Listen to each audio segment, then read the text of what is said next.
Part 11 दार्शनिक।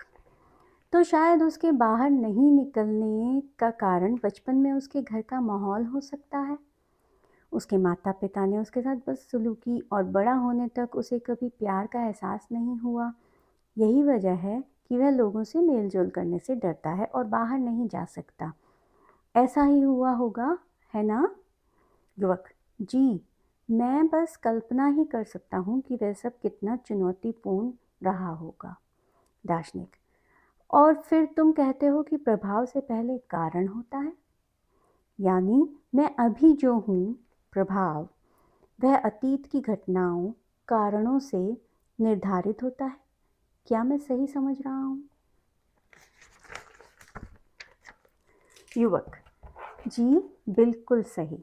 दार्शनिक: तुम्हारे मुताबिक दुनिया में हर कोई जैसा है वह अपने अतीत की घटनाओं की वजह से है।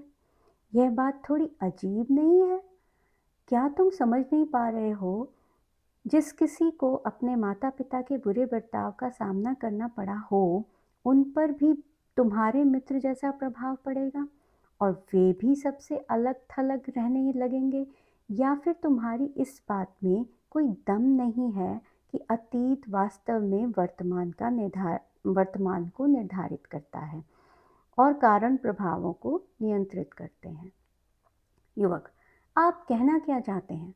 दार्शनिक: अगर हम केवल अतीत के कारणों पर ध्यान केंद्रित करेंगे और हालात का वर्णन केवल कारण और परिणाम के माध्यम से करेंगे, तो हम नियतवाद तक सीमित रह जाएंगे।